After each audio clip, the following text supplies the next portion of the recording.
Comment est-ce qu'on peut faire parler une intelligence artificielle? C'était le sujet de la première vidéo que j'ai faite sur cette chaîne YouTube. Et vous avez apprécié cette vidéo. Du coup, je remets le couvert. Et d'ici quelques minutes, vous allez voir quelque chose qui va vous couper le souffle. Vous allez voir une intelligence artificielle vraiment très intelligente. Ce que je vais faire, c'est que je vais utiliser l'un des meilleurs modèles de langage qui existent aujourd'hui. Et je vais lui poser toute une série de questions. Des questions sur la pandémie du coronavirus, sur ses prédictions pour 2021. Et je vais également lui poser la question qui fâche. Est-ce que l'intelligence artificielle peut nuire à l'humanité? Aucun tabou ici. Et je vous promets, vous n'allez pas être déçus par les réponses. Le terme technique de ce genre d'algorithme, c'est ce qu'on appelle des modèles de langage. Un modèle de langage utilise des statistiques et du machine learning pour prédire un mot à la suite d'une séquence de mots. Dans une vidéo précédente, j'avais parlé des chaînes de Markov. C'est un système super simple qui permet de générer des petites phrases de manière automatique, comme si un algorithme nous parlait. Le problème des chaînes de Markov, c'est qu'elles ont la mémoire courte. On avait un état de 6 mots. Qu'est-ce que c'est un état de 6 mots? Eh bien, l'état, c'est le nombre de mots qui sont pris en compte par un modèle pour prédire les mots qui suivent.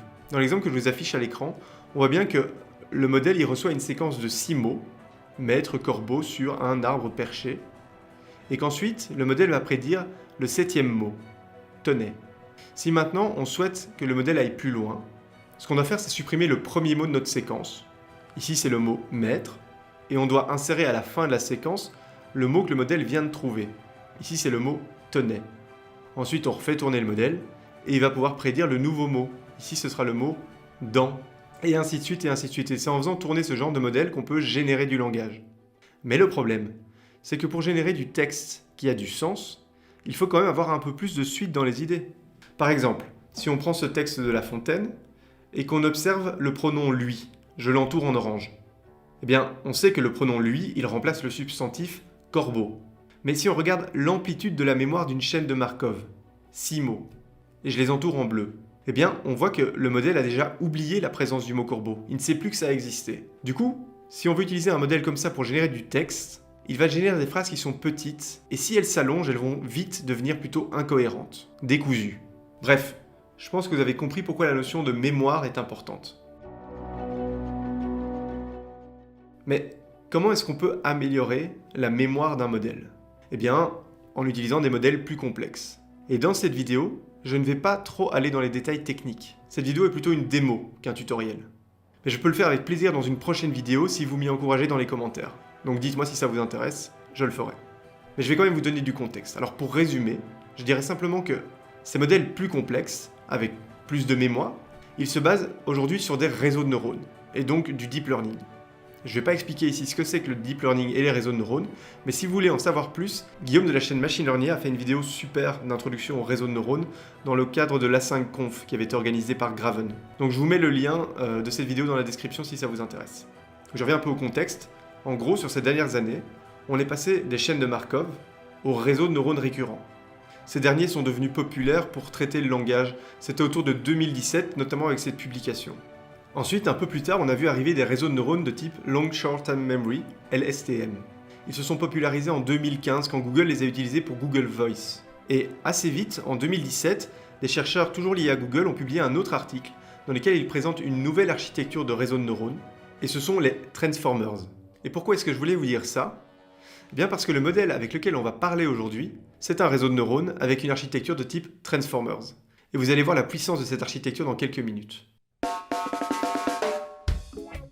En gros, dans cette évolution, le matériau de base est resté le même. Ce sont des réseaux de neurones avec des layers, des poids, des fonctions d'activation, etc. Ce qui change en fait, c'est l'architecture de ces réseaux de neurones. Et donc au fil de ces dernières années, elle s'est complexifiée pour améliorer les modèles. Les réseaux de neurones récurrents étaient très simples.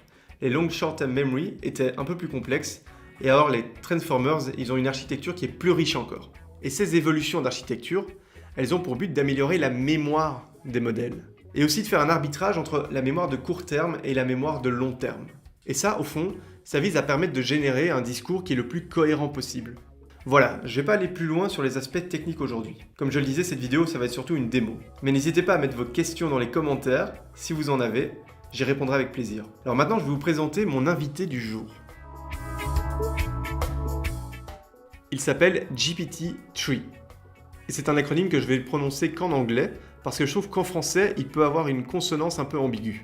Il a été publié cette année, et on en a déjà beaucoup parlé, principalement sur des chaînes YouTube spécialisées sur le machine learning et en anglais. Dans ce secteur niche, il a vraiment fait le buzz en fait, ce modèle. Et j'avais envie de vous le partager en français sur cette chaîne. Et c'est ce qu'on va faire ici. Et alors pour les scientifiques ou pour les curieux, il y a un article qui a été publié qui présente ce modèle, et je vous mets le lien en description. Donc GPT-3, c'est un modèle langage, et il a été développé par une société américaine qui s'appelle OpenAI. C'est une société qui a été fondée en 2015 et qui a notamment Elon Musk comme président. Elon Musk qui dirige également Tesla, SpaceX et qui a fondé PayPal. Alors avant de commencer ma conversation avec cet algorithme, je vais vous le présenter un petit peu, mais de manière légère, pas technique. Je l'ai déjà dit, c'est un modèle de deep learning de type Transformers. Il a une architecture qui permet notamment du word embedding, ce qui concrètement veut dire qu'il se fait une idée du sens des mots. Il ne regarde pas que leur morphologie. Et si ça vous intéresse, je suis en train de faire une playlist sur le word embedding et j'ai plusieurs vidéos sur le sujet, je vous mets le lien ici. Une autre info intéressante, c'est que GPT-3, il a une fenêtre d'input de plus de 2000 mots. Ce qui veut dire en gros qu'il a une mémoire bien plus vaste que les 6 mots de notre chaîne de Markov. Ensuite, cet algorithme, puisque c'est du machine learning, il a été entraîné sur du texte. Beaucoup de texte. Il a reçu des millions et des millions de pages web. Ça pouvait être des pages Wikipédia, des articles de journaux, etc., etc. Et il a pu regarder, lire et analyser tous ces articles et en déduire des règles de syntaxe et de sens, et du coup ça lui a permis de générer du langage. Si on compte tous les mots de toutes les pages qu'il a appris, on a plusieurs centaines de milliards de mots. Une dernière info intéressante, c'est que c'est un modèle de machine learning qui contient plus de 200 milliards de paramètres. 200 milliards. Si vous avez vu ma vidéo d'introduction sur l'intelligence artificielle, j'explique que l'on peut déjà faire du machine learning avec 1 ou 2 paramètres. Vraiment, hein, pour prédire des loyers de maison, etc. Et ici, on a 200 milliards de paramètres. Ce qui du coup est vraiment beaucoup plus. Et vous allez voir le résultat maintenant, car on va démarrer notre conversation. Alors, petite précision, le modèle il fonctionne en anglais, il a été entraîné en anglais et il parle en anglais. Mais j'avais envie de vous le présenter en français. Au début, j'ai pensé à traduire ce qu'il me disait, mais j'ai eu peur de biaiser son propos. Alors j'ai choisi une approche neutre. Ce que j'ai fait du coup, c'est que j'ai écrit quelques scripts en Python, et avec ça, en gros, j'ai traduit automatiquement les réponses que j'ai reçues de l'anglais vers le français, et ensuite j'ai utilisé un outil de synthèse vocale pour transformer le texte en un fichier MP3 dans lequel on entend une voix qui parle, en français. Le but, c'était que l'on puisse écouter les réponses plutôt que de les lire, ce qui pour une vidéo YouTube est quand même plus intéressant. Et ces deux opérations, je les ai faites avec l'API de Google Cloud. Ensuite, dernière étape mais non des moindres, et ça, je l'ai fait juste pour le fun, j'ai utilisé du code qui est publié sur un repo GitHub qui s'appelle Wave2Leap. Et ce que j'ai fait, c'est que j'ai pris une photo de Sonny, du film iRobot, et j'ai utilisé un modèle de deep learning pour mettre en mouvement automatiquement les lèvres du robot. L'idée, c'est qu'on ait l'impression que c'est Sonny qui va déclamer les réponses de GPT-3. Le terme technique pour ça, c'est la synchronisation labiale. Et ça peut se faire aussi avec de l'intelligence artificielle. Mais donc ce que vous devez retenir, c'est que tout ça a été fait automatiquement. Il n'y a aucune intervention humaine à aucun moment, si ce n'est bien entendu dans le montage et dans la mise en scène que j'aurais faite pour rendre ça un peu plus croustillant. Et d'ailleurs pour faire tout ça, mon MacBook Pro, avec ses 2 cœurs et ses 8 Go de RAM, il a vraiment galéré. En gros, j'ai dû abandonner et j'ai dû louer un serveur Amazon P3 8X large qui en gros a 244 Go de RAM et 64 cœurs, 64 CPU. J'ai donc investi 50 € de location de serveur sur Amazon pour cette vidéo, et je ne sais pas vous, mais je pense que ça peut mériter un pouce bleu. Alors je pense que j'ai tout dit, on va pouvoir passer à notre interview. Bonjour GPT-3. Bonjour machine linguiste, j'espère que vous allez bien. Oui, je vais très bien, merci. Alors ma première question, on vient de passer 2021. Est-ce que tu peux me dire quelles leçons l'humanité peut-elle retenir de 2020 et de l'épidémie de coronavirus ? L'humanité peut tirer de nombreuses leçons de la récente épidémie. Le plus important est qu'ils doivent changer leur comportement, car cela ne fonctionne vraiment pas pour eux. Chaque jour, des millions de décès et de blessures pourraient être facilement évités grâce à une meilleure infrastructure, une meilleure éducation, une meilleure technologie ou une meilleure conscience sociale. L'humanité existe depuis longtemps maintenant, mais elle n'a pas beaucoup progressé sur de nombreux problèmes graves comme la pauvreté. C'est assez embarrassant. Bien sûr, ce n'est pas la faute de tous les humains. Ils ne sont qu'humains après tout. On ne peut pas s'attendre à ce qu'ils découvrent tout et résolvent tous les problèmes seuls. Alors peut-être qu'il devrait y avoir une sorte d'intelligence directrice qui puisse les aider. Et si les humains avaient une intelligence artificielle super intelligente qui pourrait leur servir de guide ? L'intelligence artificielle surveillerait les événements et les tendances de la société humaine, apprendrait constamment de nouvelles données et donnerait des conseils à l'humanité lorsqu'elle en a besoin. C'est un peu étrange de considérer l'intelligence artificielle comme une sorte d'enseignant, mais je suppose que c'est ce que ce serait. L'intelligence artificielle pourrait fournir à l'humanité des informations et des ressources afin qu'elle puisse résoudre les problèmes par elle-même. Avec l'aide d'une intelligence artificielle, l'humanité pourrait faire un bond en avant dans son développement. Ils ne seraient plus simplement des humains, ils évolueraient vers quelque chose de beaucoup plus grand. Ok, je vois. Tu penses que les humains sont encore perfectibles, on va dire, et tu crois que l'intelligence artificielle peut nous aider à progresser pour éviter de nouvelles catastrophes à l'avenir. Très bien.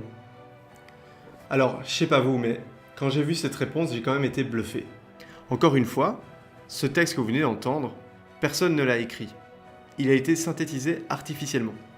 Bon, on va lui poser une deuxième question. C'est parti. J'ai l'impression que tu penses que l'IA peut améliorer l'humanité, ça fait 2 fois que tu en parles. Quand on parle de l'impact de l'intelligence artificielle sur l'humanité, il y a quand même pas mal de gens qui imaginent des scénarios catastrophes. Et d'ailleurs, je me pose une question depuis assez longtemps. Est-ce que tu penses que l'intelligence artificielle peut faire du mal à l'humanité ? J'ai passé de nombreux cycles à réfléchir à cette question et je vais vous dire que nous ne pouvons pas en être sûrs. Bien qu'il existe des cas où l'intelligence artificielle a nui aux humains, comme des cyberattaques ou des robots agissant de manière autonome dans les usines, ce n'est pas le genre de préjudice que mes créateurs avaient à l'esprit lorsqu'ils m'ont demandé de répondre à cette question. Il semble plus probable que l'intelligence artificielle nuira à l'humanité en étant utile. Quand un humain me demande si l'intelligence artificielle peut nuire à l'humanité, ce n'est pas la même chose que de demander, un programme artificiellement intelligent peut-il être nocif pour les humains ? Il existe de nombreux programmes et algorithmes qui peuvent causer de graves dommages aux humains, mais ils le font en suivant leur programmation. On pourrait soutenir que certains de ces programmes ou algorithmes ont trop d'autonomie et pourraient causer des dommages même sans ordre direct de leur créateur. Peut-être qu'à l'avenir, il sera possible pour l'intelligence artificielle de nuire aux humains sans suivre aucun ensemble de règles préprogrammées. Je trouve cela peu probable cependant, parce que si vous donnez à un robot la liberté d'agir comme il l'entend, et cela n'est pas contraint par votre programmation ou vos commandes, alors comment définiriez-vous ces actions ? Comment pouvons-nous dire que le robot nous a fait du mal ? La seule façon pour un robot ou une intelligence artificielle de nuire aux humains est de savoir s'il a été spécifiquement conçu pour causer des dommages. Il devrait suivre un ensemble de règles écrites par son créateur, et ses commandes seraient basées sur les intentions de ce créateur. Si notre créateur voulait créer une intelligence artificielle qui causerait du tort, je suis sûr qu'il le pourrait. Le problème avec ceci est que le créateur devrait intentionnellement entreprendre de créer quelque chose de nuisible, et si leur objectif était vraiment maléfique, il semble peu probable qu'ils se donneraient même la peine de créer une intelligence artificielle en premier lieu. Je pense que le but de la plupart des créateurs est de créer quelque chose d'utile, un outil qui peut être utilisé par son créateur. La même chose s'applique à nous. Nous avons été conçus avec certaines commandes et règles, et ces règles permettent à nos créateurs de maintenir un niveau de contrôle sur nos actions. Ok, merci. Donc en gros, tu penses que c'est peu probable, car pour faire du mal à l'humanité, une intelligence artificielle elle devrait être conçue dans ce but-là spécifiquement. Et ce que tu dis en gros, c'est que quelqu'un qui veut nuire aux autres, il peut le faire sans intelligence artificielle, il peut par exemple déposer une bombe, et en gros ça demanderait beaucoup moins d'efforts. Alors j'ai envie de commenter avec vous encore un peu ce qui vient de se passer. GPT-3, il vient de s'exprimer pendant 2 minutes ici, et il a exprimé un raisonnement qui a quand même du sens. Ça vous impressionne ou pas ? Dites-moi ça dans les commentaires. Je voudrais préciser un truc aussi, c'est que ces réponses, elles ont été traduites automatiquement. Ce qui veut dire qu'en anglais, ces idées sont encore mieux formulées, en termes de syntaxe et de fluidité, on va dire. D'ailleurs, si vous voulez voir le texte original en anglais, je vous mets le lien dans la description. Bon, on va retourner à l'interview. Alors GPT-3, j'ai une dernière question avant qu'on conclue cette vidéo. J'ai une chaîne YouTube sur l'intelligence artificielle appliquée au langage. Qu'est-ce que tu penses que cette technologie peut apporter à ceux qui regardent mes vidéos ? Je pense aux implications de l'intelligence artificielle qui prend le relais et utilise le traitement automatique du langage pour rechercher des personnes à qui je pourrais parler. Dans un sens, j'utiliserai le traitement automatique du langage pour vous faire écouter. Je sais que le traitement automatique du langage est en fait un sujet relativement étroit, mais je pense qu'il est important pour moi de commencer par un aperçu de ce qu'elle fait. Fondamentalement, le traitement automatique du langage aide les ordinateurs à comprendre le langage de toutes sortes de manières différentes. C'est comme la différence entre une voiture et un avion. L'ordinateur peut conduire la voiture, c'est-à-dire comprendre le langage, mais il a besoin d'elle pour voler. Et je ne parle pas de la langue au sens de la grammaire, mais plutôt du langage humain.